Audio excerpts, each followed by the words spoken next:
evening. This is Mae Brussell in Carmel, California. This is Friday, February 23rd, 1977, and it's tape number 377. Last week I mentioned briefly an article about the revolt in Iran, the blood feud between Khomeini and the family of the Shah of Iran. I didn't go too much into the details of the feud. I might do that at another time. But I mentioned that article that referred to the use of tape cassettes, that thousands of tape cassettes made by Khomeini were sent in Lebanon and Libya and shipped to Iran. And these cassettes bridged the gap of all kinds of people who are against the Shah, the middle class and the Marxists, and even way up into the upper class. There are many families I know of personally, members of those families who were against the Shah and the Savak, but just didn't want to be gunned down, didn't have the guts to be gunned down by the Savak, and now they're marching on the streets and demonstrating with Khomeini, and the tape cassettes were the weapon that pulled that off successfully. After I made the tape last week, there was an article in the San Francisco Examiner, "The Silent Force Behind the Iran Rebels, the Scholar Who Modernized Islam." And it's the story of a gentleman who was educated at San Francisco State University, Mr. Shariati, who died when he was 43 years old in 1977. And this article is from the Night News Service. The revolution in Iran was nurtured on American campuses where thousands of young Iranians learned of Ali Shariati.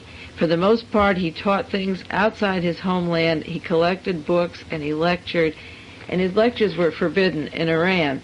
If one of his books was found in a home, you could go to jail for 3 years.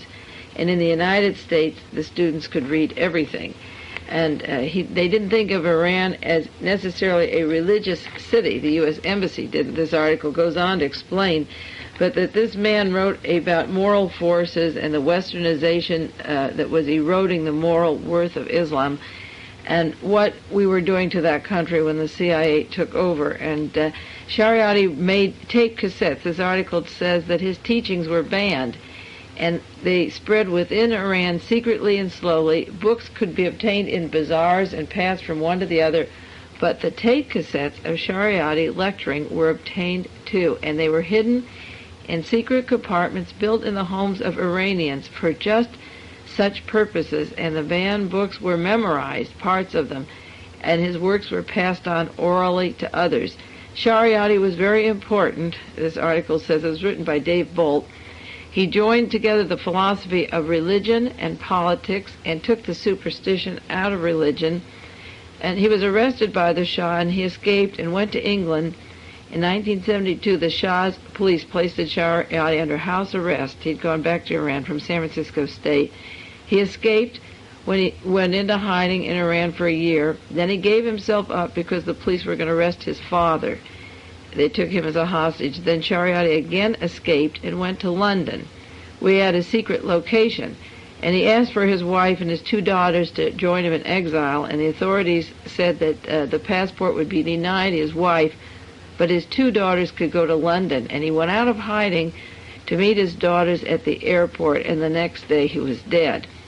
The article says that he was in excellent health, and the death has been called a murder. Of course, a murder. But the point is that his life lives on through his cassettes and through the effort he did to get rid of the Savak and get rid of the Shah. And of course, I am impressed with that, because that is about the only weapon we have to fight this insane war that is building up inside the United States to force other countries to fight each other off, such as England and the United States did, setting up France and Germany to fight each other, and we're setting up Russia and China to fight each other, and sending China into Vietnam and making this whole globe go crazy. And the only way that you can stop this warfare state, which Fred Cook wrote about, the warfare state, which it is, and which General Eisenhower warned us about when he went out of office, and President Truman had called the CIA the Gestapo. I'm absolutely convinced that the escalation that I feared 15 years ago when I started my research into the Kennedy assassination is going much too fast for any of you to even grasp or realize, or maybe you're catching on now to what is happening. And the only way to oppose this kind of force because we don't have the weapons and the satellites, is through information. You can take these tapes and copy them. I mentioned that last week, and pass them around. People are looking for answers. I don't claim to know all of the answers, but I think I've studied all of the various actors on this stage, just as people have studied the 37 plays of Shakespeare and know all those characters. I think I know the moving forces of who's doing the pushing and shoving, and I know the punchline. I've seen enough of the plays to know pretty much how this one's going to go and pretty much how it's going to end if we don't take it seriously. And that's why my record is on tape and reels for the past 8 years, and it will go on as long as I live, and then after I die, it'll go on to other people, and these tapes can last forever. You can make as many copies as you want and put them away and play them back, and they are the pieces to the puzzle of the current era of what's happened since World War I. We jump around a lot, but the overriding theme always of Dialogue Conspiracy and the World Watchers is that people are murdered in order that other persons may obtain power or take over power, and the purpose of the power is to get into a total conflict of war to wipe out the Soviet Union and reclaim the oil and the minerals of Siberia as ours on the excuse that we're saving the world from communism. The Washington Post had a long article last week, February the 11th, on it's on the use of tape cassettes and network, and it's called Against the Grain by William Grider. And it says the new video cassettes and disc players will free us from the tyranny of network programming, and this has to do with doing away with advertising and all the bad information that is going over television. But the same cassettes, without watching the visual plays, they give examples of seeing movies like Hamlet or La Boheme. The same principle of cassettes is written up in this article. It says, serious people, the ones who talk about under little dark clouds worrying about the energy crisis or the future of Western democracy, should pay more attention to our new toys. Serious people, if they think about toys at all, are mildly embarrassed by the ridiculous gadgets that the rest of us love to buy. But it goes on to say America has a tool for cultural revolution, and we are using a democratic toy which could liberate us all. It will invigorate the meaning of free speech in America and retard our drift toward centralized mind control imagined in Orwell's 1984. I'm talking about the video cassette recorder, the new home video machines, and this is a long article about video recorders. Now take this principle farther and say, I don't want to view Shakespeare's Hamlet. It's too far off. What is happening now? You take these tapes, as many people do. There's many young groups around the country who take these tapes and chip in. They can't afford the series by themselves and are having discussions, and that's what you should be doing. This article talks about Book of the Month Club TV programming, selling TV. I saw, I think it was at Macy's, The King and I, a videotape. But you can have a series of the month or month tapes going out of the Dialogue Conspiracy, the World Watchers tapes, and the principle here is the same. Turn off the tube and think for yourself. Don't take the advertising. Don't take the cheap shows, the jumping, ridiculous programming that is on, what do they call it now? I can't even think of it.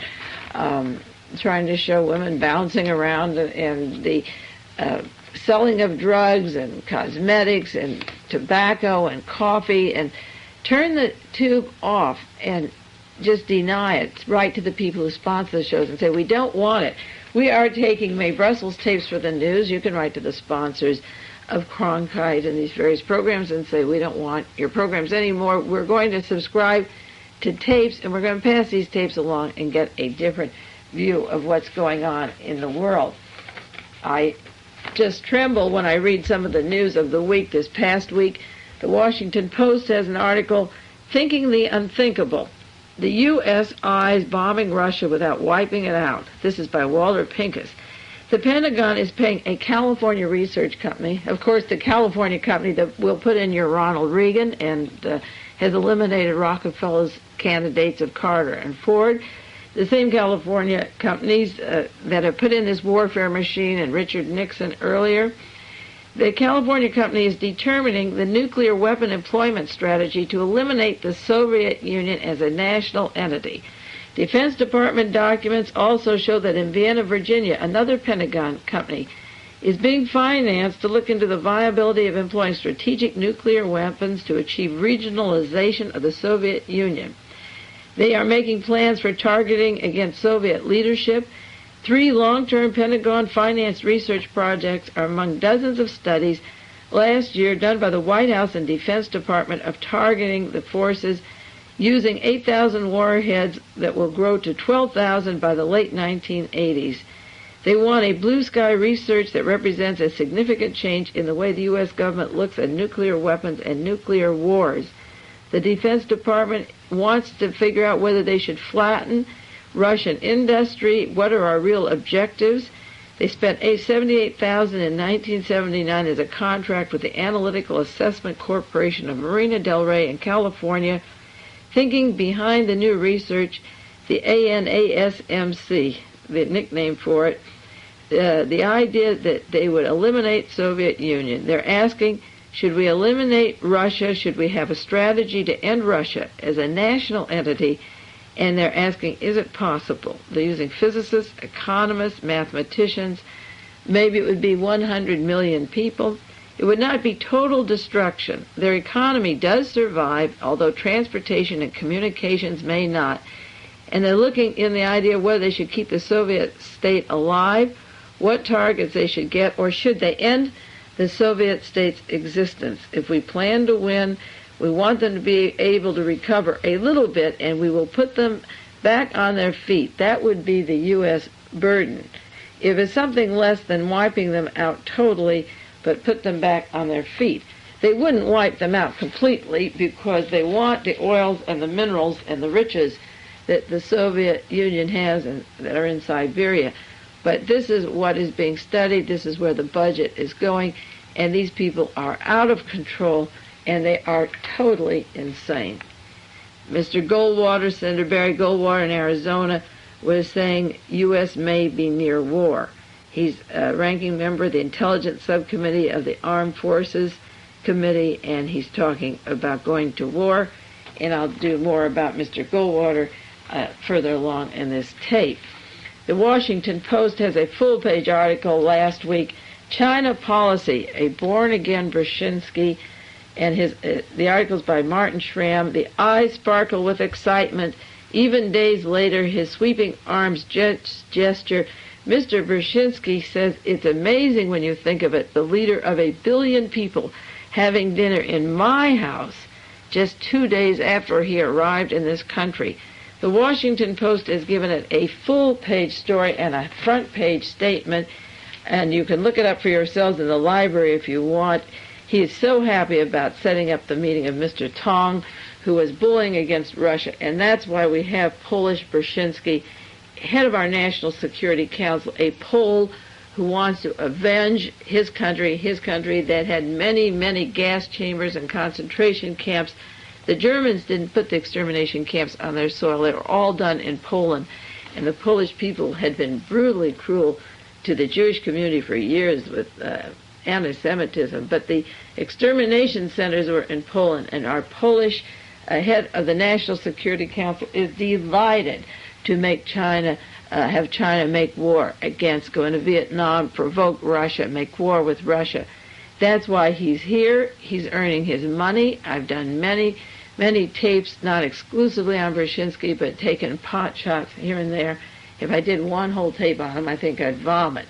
But he takes credit for what went on in this country with Mr. Tong visiting. That was his baby. He cooked it up. Then that man goes back with the authority to go on in and take over Southeast Asia and begin to punish the Vietnamese and provoke the Russians any way that he sees fit. That's Brzezinski running this country, not Americans that have been educated in democracy or any other way of living except the warfare state. This whole generation has been ruled by people whose sole intent is to make war all around the world and feed arms to every country that we can to keep the economy boosted by making weapons and sit back and laugh and watch them knock each other off.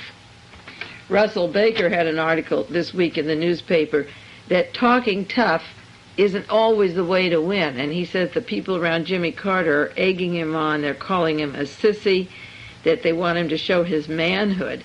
And yet Russell Baker uses the example of Pol Pot in Cambodia, Indira Gandhi in India, Richard Nixon, John Mitchell, Haldeman, John Ehrlichman, tough guys and gals that tempt history and play nasty jokes. And he goes into the Shah of Iran, and Lyndon Johnson, who played the tough guy in Vietnam and then went mad, went down to his ranch, and tough guy collapsed.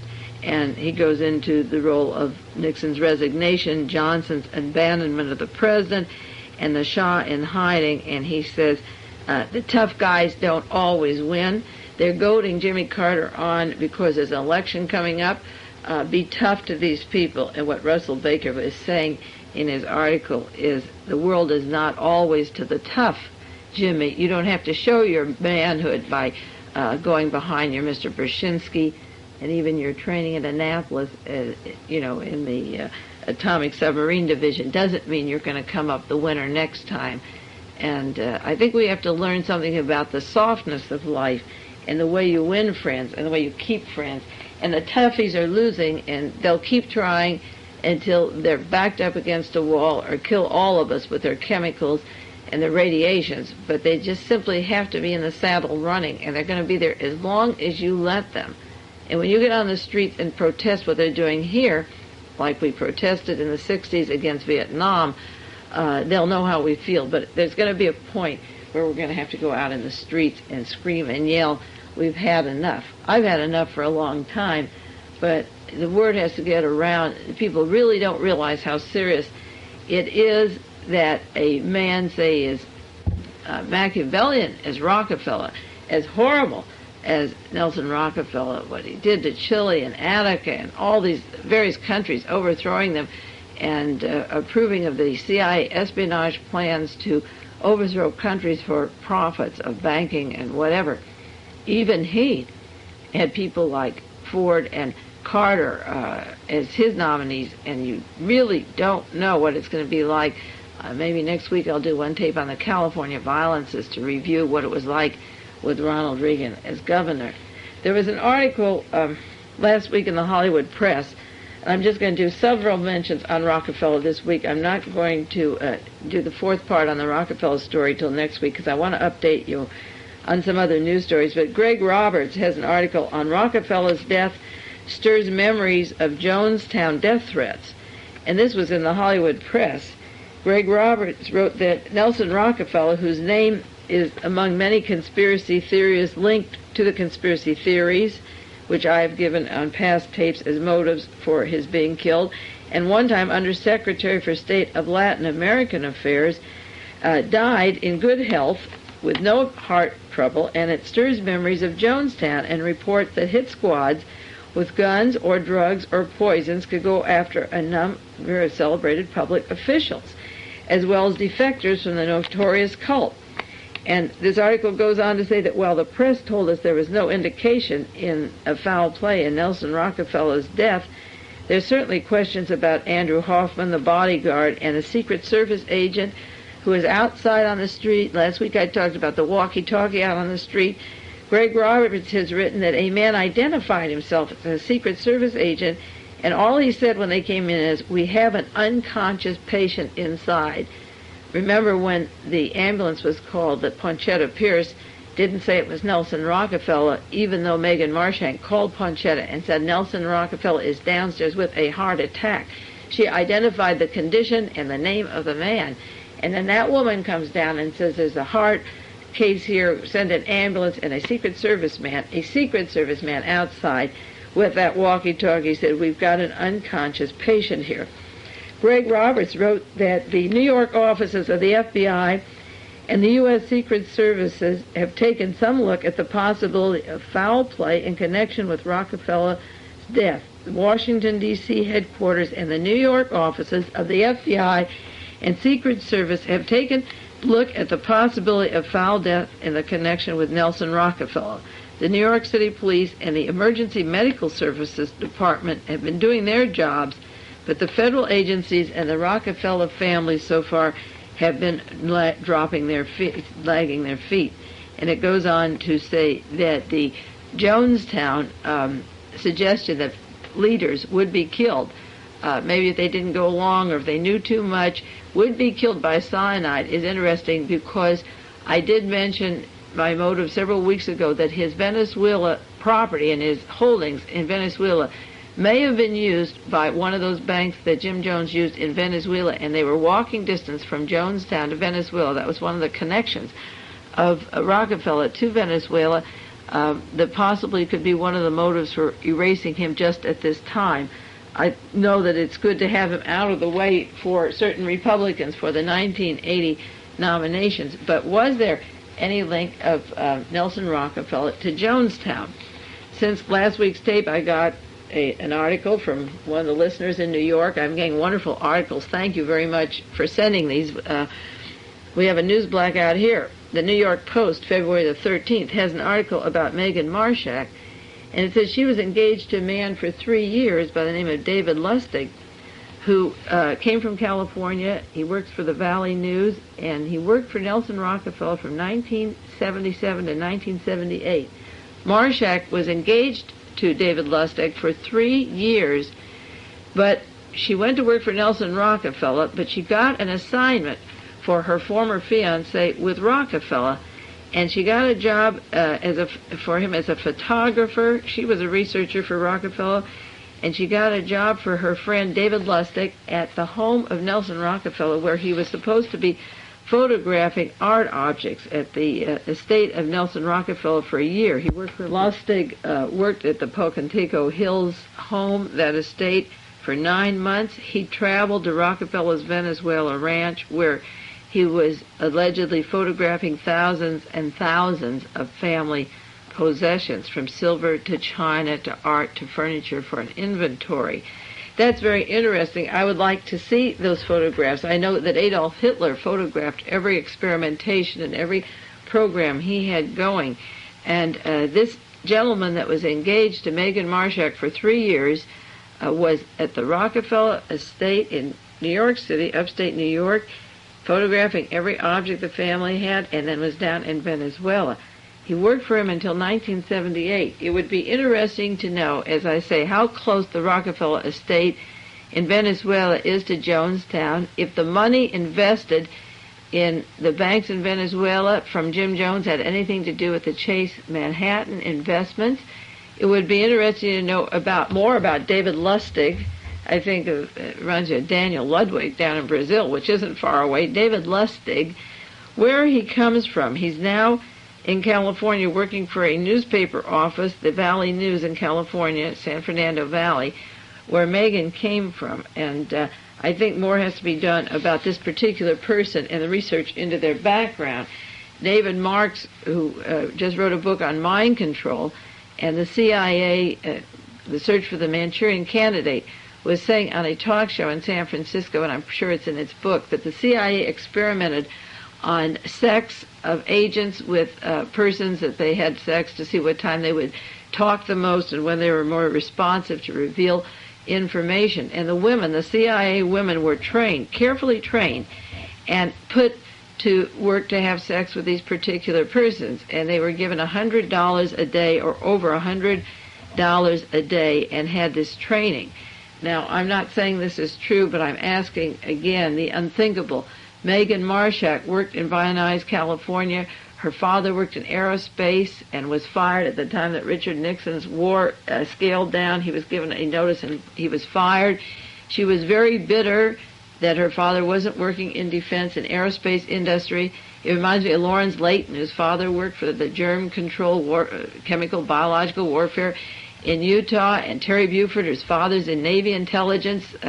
Here's a woman assigned to Nelson Rockefeller. She's with the Associated Press for 6 months, just 6 months in Washington, and she's with the Presidential Press Corps out in California. She was down at San Clemente. She covered the press work of Sarah Jane Moore in San Francisco as a stringer, which was, again, a job done by the California politicians.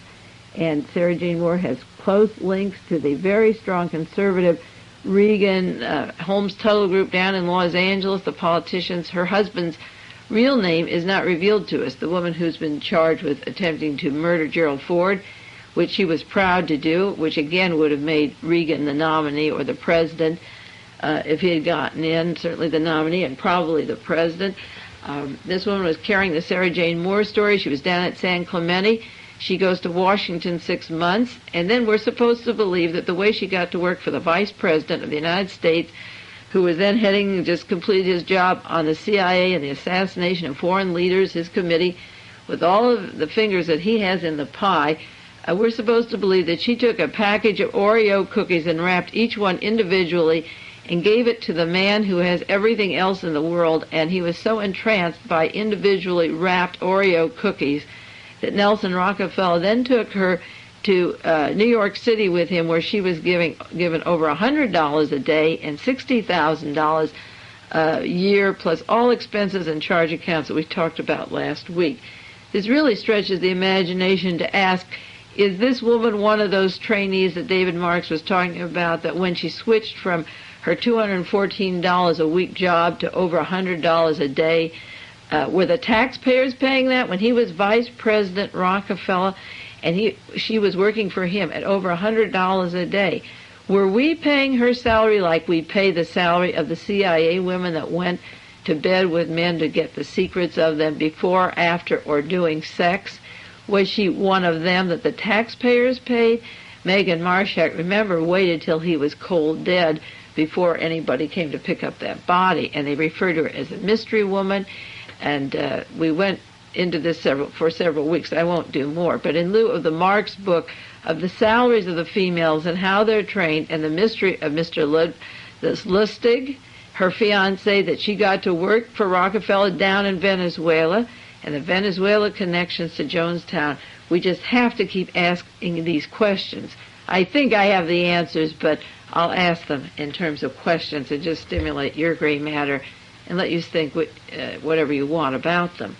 And to complete this side one of this tape, I'll ask you some more questions on the matter. A newspaper article this week, the Associated Press, refers to the money that was taken at the Kennedy Airport, the Lufthansa that came in to New York City on December the 11th. And one of the suspects in this case was of a $5.8 million robbery of the Lufthansa German Airlines cargo at Kennedy Airport. One of the suspects, they're saying now, as of this week, may have been killed. DeSimone's wife filed a missing persons report January the 14th. The burglary of the $800,000 in jewelry and $5 million in cash took place December the 11th. By January the 14th, a missing persons report was filed by the wife of one of the persons who they believe has the $5 million and $800,000 in jewelry. The Lufthansa's Cargo Traffic Division was held a material witness in the case. They have a particular witness, Mr. Peter Grunewald, Seppi and Peter Grunewald of Levittown, New York. They were arrested, these two, as employees of the Lufthansa Cargo Traffic Division. But it was said in the AP wire service, it said that they are held as witnesses because it was learned that they were planning to leave for South America. The missing money in small denominations of old U.S. currency had been sent by the Commerzbank of West Germany versus the Lufthansa to Chase Manhattan Bank here. Now, down at Jonestown, we have Mrs. Layton, who had money coming in from Germany for Jim Jones. And even when she was dead for a couple of months, there was a fund of money coming in from her father and another source funding the Jonestown operation. Here is money coming in from Germany to South America through Chase Manhattan Bank. I wonder which countries in South America this was going to, because Jim Jones had weapons and they had drugs, and it was a place of mind experimentation. They used hospitals in Venezuela, and these are questions that, along my list of motives, where I can think of 13 reasons why John Kennedy was killed or 13 reasons why Nelson Rockefeller was killed, I think this article this week that this particular party is missing, and the airplane, the money was missing in December. This particular gentleman was missing January the 14th. The money was to go through Chase Manhattan Bank from Germany down to South America, and then January 26th, Nelson Rockefeller was dead. Are there connections? We don't know. We have countries, we have banks, we have corpses, but we can't lose hold of those.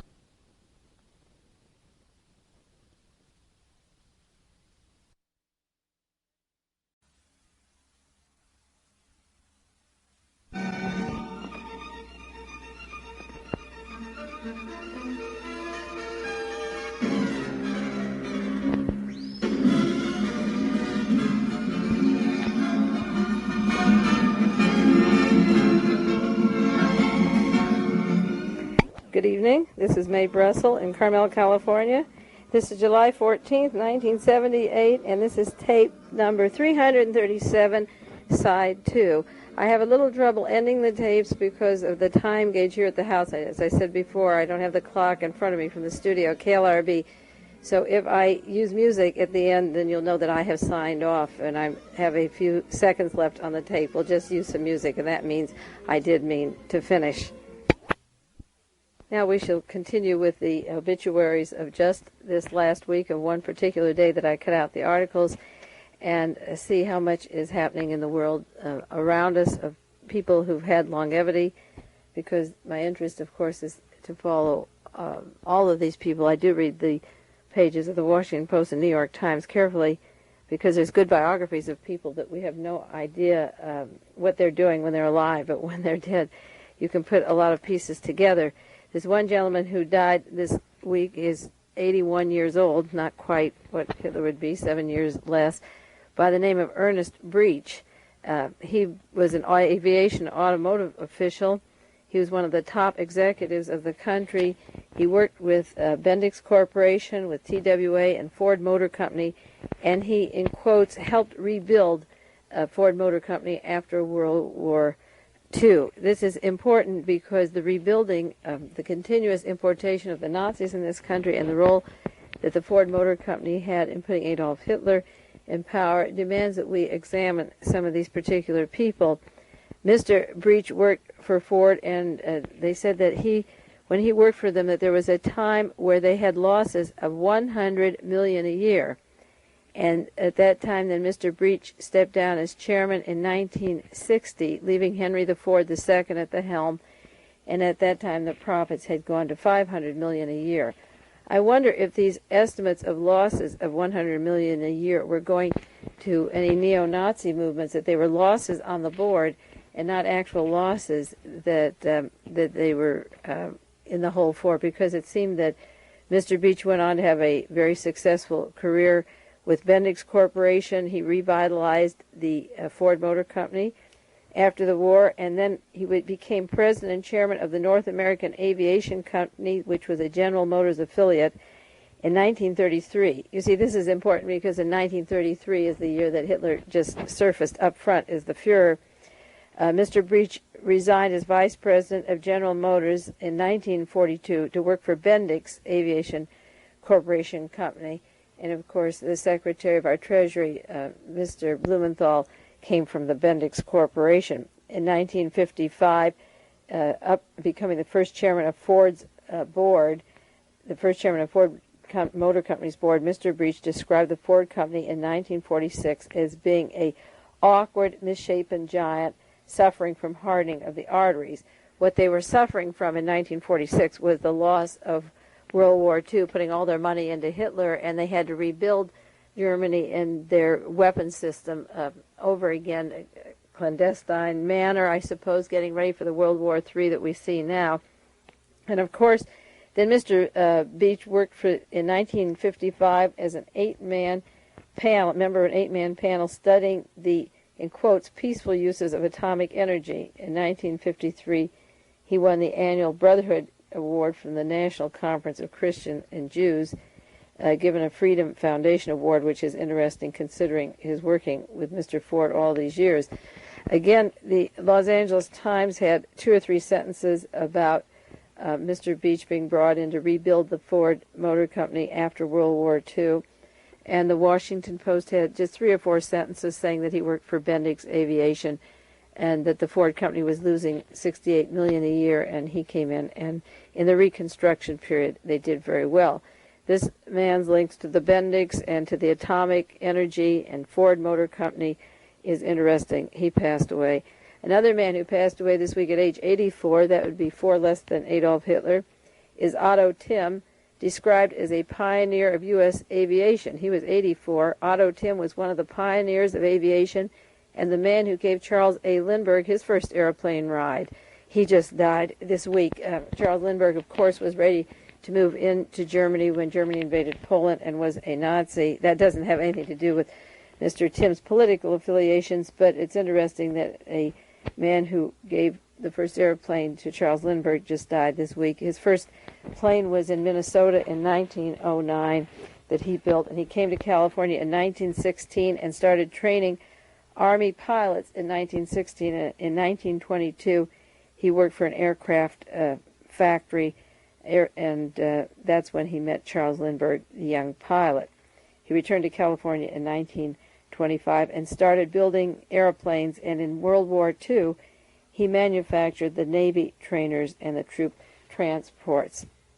Another man, 87, died this week. He'd be a year younger than Adolf. Colonel G.H. Steele, a veteran of 2 wars, retired Army Colonel Gordon Steele. He was a veteran of World War I and of World War II. In France, in the First War, he led the 2nd Infantry Division.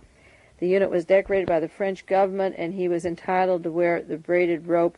On his uniform, he had decorations, the Silver Star, the Purple Heart, the Croix de Guerre, and in World War II, he served in the Army Air Force in England, France, and Belgium. Now, Hitler fought on the other side, the German side, in World War I, and then, of course, was behind World War II. Mr. Steele retired from the Army in 1946. He was a charter member of the Army-Navy Club in Arlington, Virginia. He's 87. He died this week. Then there are other people not quite so famous, but fairly well known. America's former slave Charlie Smith just celebrated his 136th birthday this week.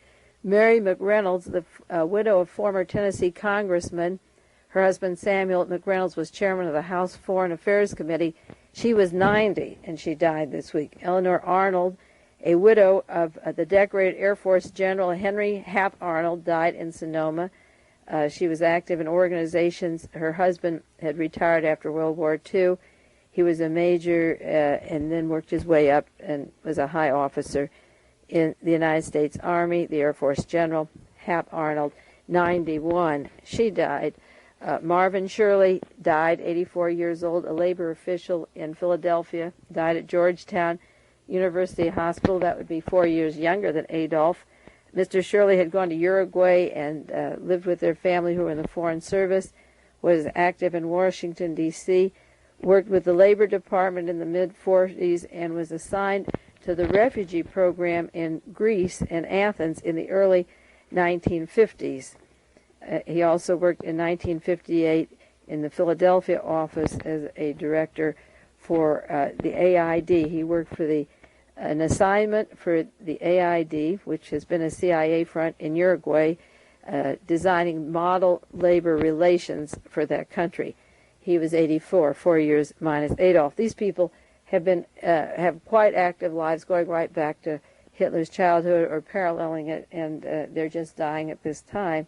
Louise Fry died, 86 years old, a Treasury Department employee, chief of the Loans and Currency Division before retiring in 1962, a native of Washington and one of the members of the Daughters of the American Revolution. At age 86, Nan Tolson died, 88 years old, born the same day as Adolf Hitler. This was in the Washington Post, active in thrift shops and organizations in Washington, D.C. Dr. D.T. Walton, a dentistry student at Howard University, 86 years old. He served in the Army in World War I. He was a charter member and president of the Georgia Dental Society. He died. He was just 2 years younger than what Adolf would be. Also, there was a picture in the San Francisco Chronicle of a concert this week where James Edward Miller nicknamed Sing, was playing jazz. A picture of him July 10th, very active in San Francisco area at the Stern Grove. So 88 is quite an age to be active for some people. Harriet Davies died age 99, described as a social worker. She died this week, and she wrote a book on sailing ships, and I was interested in her age because she's 10 years older than, died 10 years older than Adolf, but then it went on to say that she died in Austin, Texas, and that her son-in-law is Walt Whitman Rostow, special advisor to President Johnson on foreign affairs.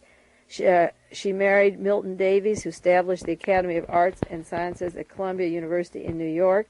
Her daughter married Walt Rostow in 1947, and she made her home with them and went with them to Geneva and Switzerland and Cambridge, England, and Cambridge, Massachusetts, where Rostow was a professor at MIT, then to Washington for 8 years and lived with them while he was advisor to President Kennedy and Lyndon Johnson. And Walter Rostow is now a professor at the University of Texas, and that's where she lived. Another man was described in the news this last week who didn't pass away. He's Dr. Richard Wolff. He's 90 years old. He's a multimillionaire. He has a Wolff Fund and Foundation. He recently gave a prize to Dr. Carl Deserassi, D-J-E-R-A-S-S-I, professor of chemistry at Stanford University. Of course, I don't know the origin of Dr. Carl Deserassi or why this particular university professor was given money, but Richard Wolff was funding him. He lives in Tel Aviv and is a multimillionaire at 90 years old, a year older than Adolf, if Adolf's alive. Another man passed away this week, 99 years old, Russell Peitzer, a philanthropist, a rancher, chairman of the First National Bank in Pomona, one of the charter members, a citrus rancher down in the Pomona area, active in that area. And Oswald David Reich was only 85 years old, 3 years younger than what Hitler would be, executive vice president of Dexter Folder Company and of MGD Graphic Systems, a division of Rockwell International. He was the director of the First National Bank and Trust Company and the Rockland National Bank Company and the Empire National Bank up till his retirement in 1971, and he he's survived by members of his family in McLean, Virginia. Another person, age 82, just 6 years younger than what Adolf would be, an Annapolis economist by the name of Isidore Lubin, a special advisor to President Franklin Roosevelt and Harry Truman.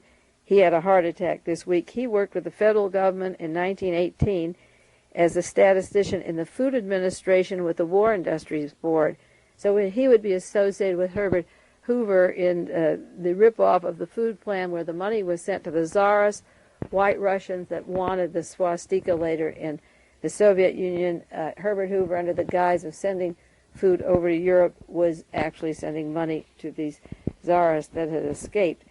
Mr. Lubin worked for the War Industries Board. He returned to the Federal Reserve in 1933, again that important year that Hitler took over. He worked for the Bureau of Labor Statistics until 1946, and he was part of the New Deal Brain Trust during World War II and worked on the armaments plant program for Franklin Roosevelt. So you see there's a lot of people quite active in their long lives that just passed away this week. Now, mind you, these are just from this week's news that I'm sharing with you. There's Chase Gove, an ex-postal official who died this week. He's 95, from Deal, Maryland. Chase Gove was taught to shoot a rifle by Calamity Jane, and they listed Buffalo Bill as one of his friends. He was 95. He died at his home in Cody, Wyoming. He used to bring stagecoaches to carry the mail in the western area. He became the postmaster of railway and ocean mail. He organized the U.S. Air Mail Services. He left the Postal Service in 1933. Again, that's such an interesting year. 1933. There are important years in history that I study. One is the 1918 to 1919 period. After the revolution took place in Russia, the Versailles Treaty was inked. Then all the financiers had to retrench their activities. 1933 was the overt year of Adolf Hitler. 1957 is an important year in terms of our Congress changing its face. 1963 with John Kennedy's assassination, and also the year 1945 to 46 when the Nazis were distributed all over the world. It's probably just by coincidence that he worked in that postal service until 33, of course. Then there's a Dr. Kelso who died this week, 85 years old, a famous archaeologist credited discovering ancient sites of Bethel where, according to the Bible, Jacob saw his ladder. And a Mr. Morgan died this week, Robert Morgan, 88, an operating engineer who did the construction work. He helped construct the Kennedy Center in Washington, D.C. He died at Arlington Hospital. He was a native of Dearborn, Georgia. But even on in years, as an 88-year-old man, the Kennedy Center wasn't built that long ago. He was an operating engineer. And then in our local paper, Mabel Nelson, 92, passed away. She had worked with the Women's Relief Corps in Ames, Iowa. Alfred Studler was 87, a year younger than Adolf would be. Gershon Efros, a cantor in New York City, who wrote a book, an anthology on sacred music, religious music, and so forth, passed away. And then there's a picture of a couple 100 years old, each of them celebrating their anniversary in New York City, and President Carter said his wishes. And for all we know, it might be Eva Braun and Adolf just 11 years from now celebrating their anniversary. We wouldn't know, but I think I've made the point that just these articles this week, in just one day's cutting the newspaper, made me just turn more conscious to the age of the people who were dying, because I don't think the fact that Adolf Hitler was born in 1889, in April 1889, means very much now, because a lot of people, age 88 up through 90 and pushing on even a little older, have led very active lives, and particularly if this man was a vegetarian down in Antarctica with a healthy diet and no germs, he would even have a better chance of surviving. Last week, I wasn't even looking for longevity as a part of my clipping newspapers. I just pointed out those ages to make a certain point, in fact, about Hitler. But I did notice just in one day last week that there were some interesting people that had passed away that you may want to read more about, that were described in the Washington Post and the New York Times particularly. There's a man named George Fisk, age 62, retired from the Defense Intelligence Agency. He worked for the DIA, and he died just last week, in quotes, apparently from a stroke. He worked in the university's public affairs office before World War II. During the war, he was in U.S. Navy intelligence, primarily in China, then went to Berkeley campus. After the war, he was called into Navy duty in the Korean conflict as an intelligence officer, was in the intelligence in the Air Force. He was transferred to the Defense Intelligence Agency when it was organized in 1962. Now, the Defense Intelligence Agency is the branch of the service to watch that even has more money and more secret than the CIA. He passed away this week. The diagnosis wasn't sure, as I say, apparently a stroke at age 62. Harry B. Wolf, age 62, the same day, died, National Security Agency agent. He worked as an analyst for the National Security Agency, and he died of a heart attack the same day. He had a real estate office. He had joined the National Security Agency as a management analyst, and he worked for them 18 years. He joined the Department of Army as a civilian training advisor in 1941. After World War II, he served as an administrative assistant in the war crimes trial in Nuremberg, Germany. He was in the military occupation before returning to Washington in 1951, worked for the State Department 2 years, and then the National Security Agency. I think the overlapping of the work of these men and a lot of the investigative journalism that could lead towards the things that these people would know is interesting to think about right now at this time.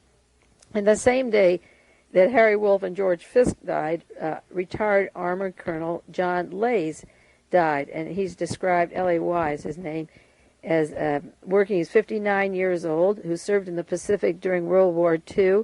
He had an electronic firm, and he died of a heart attack. He was born in Missouri, moved to San Diego, enlisted in the Army in 1940, got an officer's commission in 1943. He went to Washington in 59, in the office of the Adjutant General.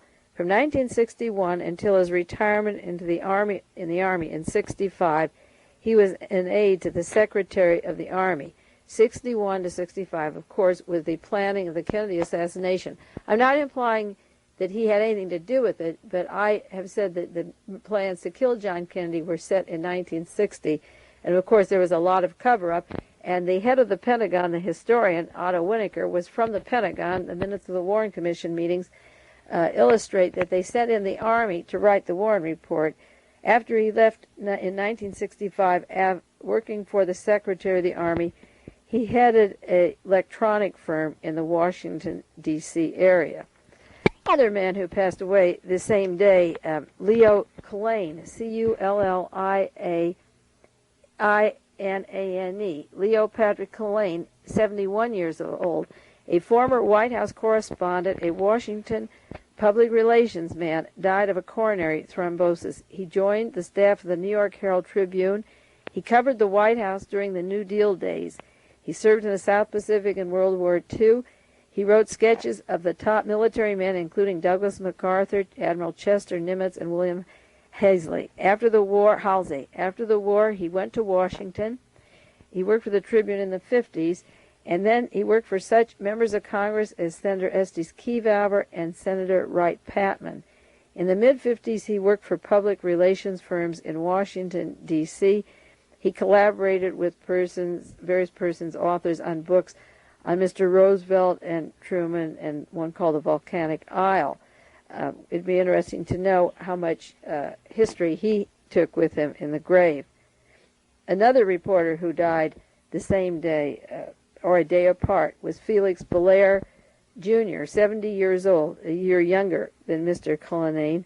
He worked in the Washington Bureau of the New York Times. Described the obituary in the New York Times, Felix Belair Jr., a former White House correspondent for the New York Times, died of a heart attack.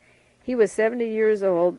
He went through his senior year at Georgetown University. He went to Georgetown and worked and covered the news for 7 presidents and every national political convention from 1936 until 1964. That is the Hitler era after the 36, until the year after John Kennedy was killed. He covered the White House beat. He was a reporter during World War II. After World War II, he returned and worked for Time Life Incorporated, and from 53 to 55, he was news editor of the Washington Bureau. He served 3 years in Stockholm as the Scandinavian correspondent, and then came back and covered the White House. That's Felix Belair Jr., 70 years old, who died of a heart attack. The Washington Post also describes some of his work of covering the presidential campaigns from 36 to 1964. The 24th was a bad day for authors and writers. In 1978, another reporter died, Cecil Holland, ex-Hill aide, reporter for the Star. Cecil Holland wrote major stories for nearly 30 years for the Washington Star. He died just about the same time that Time magazine is taking over the Washington Star. He left the Star in 1967, however, and was an administrative assistant to Senator Robert Griffin of Michigan, who had retired then in 1975. From 1940 to 1967, Mr. Holland covered all the presidential campaigns. That's the second newspaper reporter covering those campaigns, and he covered them through 67, and his co-worker here covered them through 65. This is through the Kennedy era, the Lyndon Johnson era. He came in, and from 1940 through 67 covered these campaigns. He was born in Tennessee. He had been with the Air Force in Europe in World War II. He was the author of a book about the Civil War, Morgan and its Raiders, published in 1942. I think it's quite a coincidence that these men died the same day and carried the same beat, and one working for the Times and one for the Star. There was another death the same day, obituary page, all in the same day on the same page. A retired Army Colonel James Nicholas, 56, died of a heart attack. He had served, a veteran of 3 wars. Colonel Nicholson was a native of Baltimore. He served France during World War II. He was in the National Guard in the Army in 1942. He got the Silver Star and Bronze Star. He served in the Korean conflict and got the Oak Leaf Cluster. And in 1966, he was ordered to Vietnam. He worked for the Office of Emergency Preparedness until his second retirement in 1973. He was a member of the Army-Navy Country Club. I don't know what to make of all this reading it on one day. I don't really have any firm conclusions except that these men that passed away last week when I cut out these articles and just this week when on one particular day carried a lot of history with them. We'll chalk it all up to coincidence, but it is an unusual coincidence that these deaths have all bunched together, or maybe I'm just not reading the paper carefully enough, but I don't remember any 2 weeks where so many people whose jobs overlapped or worked with each other or had information about things that are breaking in the news all expired at the same time. Another important death was a man 6 years younger than what Adolf would be, Luther Youngdahl, a U.S. judge, a federal U.S. judge. He was formerly from Minnesota, and he was famous during the McCarthy era. He died of, I suppose, a lingering illness. This wasn't a stroke or a heart attack. He was 82 years old. He was appointed by President Truman, and he was a very courageous judge at the time of the McCarthy hearings. He refused to be taken in by the hysteria at the time of the Cold War, and he was very fair on the bench, and he was proud of his rulings in the particular case of Mr. Latimer, that they were trying to make him a top Soviet espionage agent, Senator McCarthy. And this judge, Luther Youngdahl, was very fair about this and stuck to his guts and refused to go along with the Red Scare. Another thing to watch in the news are national deaths and changes of governments. If you have a manila folder system, or go to the grocery store or stationery store and buy some folders, put in current deaths and changes of government, coup d'etat, because a lot of things are happening right now, and it's the sum total of what is happening, not individually, that you always have to look for. A lieutenant governor of Delhi, India, during Indira Gandhi's government died just July the 11th. He was supposed to have jumped down a well, in quotes, an apparent suicide. I think there may be some charges against Mrs. Gandhi that they're cooking up, I've read recently, and possibly he was a witness in this particular case. He was faced with possible prosecution for abuse of power during her regime. He fell down a well. There are many governments being toppled right now and many heads of states being murdered. Maybe we'll go into a few of those next week, and then I want to talk about Evelyn Younger. But read your newspaper and save the articles on the coup d'etat that are taking place, because what happens there affects our lives later, and you should be able to follow some of these countries, even though we're not familiar with the intricacies of the government. The heads of governments are being murdered. It looks like the tape is running out now. I'm sorry. We have to sign off. I wish it were a little bit longer, but I'll be back with you next week, and maybe a more pleasant subject than a roving obituary, but we'll see.